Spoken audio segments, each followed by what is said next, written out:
इथले 10वीचे विद्यार्थी आज वंदे मातरम सार्थ शताब्दी निमित्त एकता लोकनाट्य सादर करणार आहोत. तर चला सादर करूया.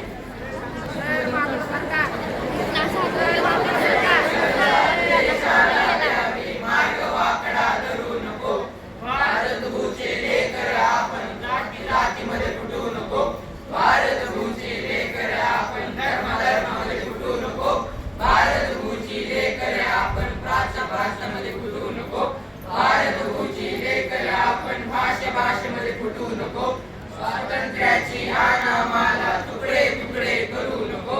भारत भूची लेकरे आपण मार्ग वाकडा धरू नको. पण हे आम्हाला सांगणारे तुम्ही कोण?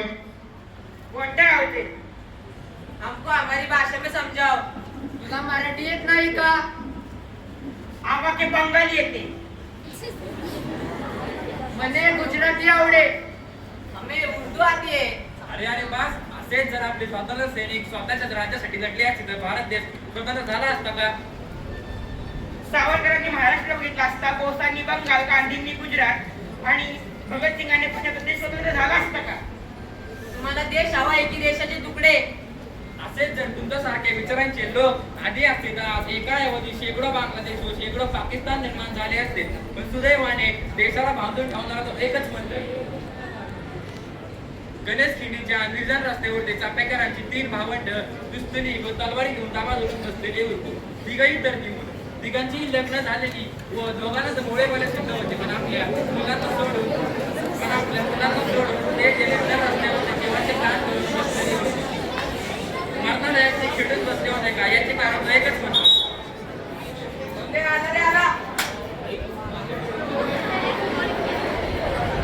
अलीपूर कोळीच्या आवारात फिरतं एक कोवळं मूल.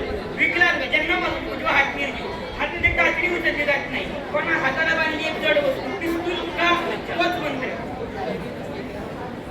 लंडनच्या एका सभागृहात सर्वांसमोर एक बड्या इंग्रज ऑफिसरला गोळ्या घालून एक तरुण शांत उभा होता. पोलिसांनी त्याला हात लावताच तो म्हणाला, डोंट टच, माझ्या कोर्टाची इस्त्री बिघडे. कुठून आणली ते मदनलाल दिगरांनी सहजता त्या मंत्रातून? बंगालात फासावर लटकण्याच्या आधी एक मुलगा आपल्या आईला म्हणतो, आई एकदा परवानगी दे, मी असा गेलो आणि फिरून परत आलो. सहज हसत हसत चढेल फासावर, सारं जग बघत राहील. 9 महिने 9 दिवसानंतर मावशीच्या पोटी जन्म घेईल. आणि जर आई तुम्हाला ओळखू शकली नाहीस तर माझ्या गळ्याकडे पहा, तुला फाशीचे वर्ण दिसतील. आणि मग ओळख, मी तुझा खुदीराम. कुठून कमवलं त्यांनी वाघाचं काहीच त्या मंत्रातून. तो मंत्र ते वय आपल्याला बांधून ठेवतात आणि आजही कोणता? हा मंत्र बंकिमचंद्र यांच्या एकटीतून आलेला मंत्र. कोणत्याही धर्माला नाही तर भारत मातेला वंदन करणार मंत्र. वंदे मातरम. अरे पण तो आता संपूर्ण वंदे मातरम का शिकवत नाही? नद्यांची व डोंगरांची पण नावे आहेत. पण आम्ही त्याला वंदन करत नाही. मग मला सांगा, आपण जेव्हा आपल्या आईच्या पाया पडतो आपण फक्त त्या पायालाच नमन करतो का? आपण तिच्या अस्तित्वाच्या पाया पडतो ना, तसेच भारताचे अस्तित्व मांडणारा हा मंत्र आहे. ते बंकिमजी म्हणतात. सुजलाम सुफलाम मलयजय शीतला. आपल्या भूमीवर नद्या वाहतात, शेत हिरवेगार होतात. शस्य श्यामला मातरम. आपली वरती हिरव्यागार झाडांनी डवरलेली आहे, अशी आहे आपली आई.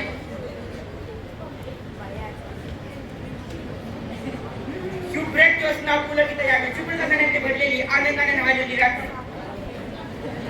कुसुमित द्रुपदल शोभेने झाडे पुढे पाण्याची सजलेली ही धरती. या भूमीला माझा प्रणाम. सुहासिनी सुमधुर भाषिणी, ही आई नेहमी हसत असते, नेहमी गोड बोलते. सुखदम वरदम मातरम. ती सुख देते, आशीर्वाद देते. वंदे मातरम.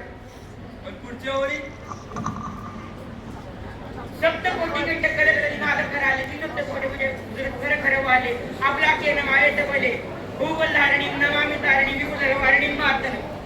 पण तेव्हा असलेल्या 7 कोटी जनतेच्या मुखात असलेला हा मंत्र आणि त्यांच्या 14 कोटी हातांमधील शस्त्रांना पाहून कोणाची हिंमत आहे आमच्या आईला आबला म्हणायची? तुम्ही विद्या, तुम्ही धर्म, तुम्ही हृदय, तुम्ही मर्म, तुम्ही प्राण शरीर बहुते, तुम्ही मा शक्ती हृदय, तुम्ही मा भक्ती, तोमा राई प्रतिमा घडी मंदिरे मंदिरे. हे भारत माते, तू विद्या आहेस, तू धर्म आहे, तू प्राण आहेस आणि तूच शरीर आहे.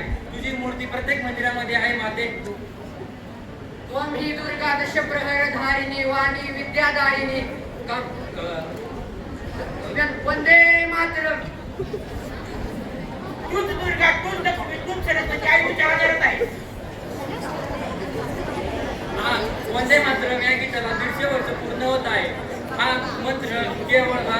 संघ ठेवणारा निव्वळ मंत्र नसून ही आज काळाची गरज आहे.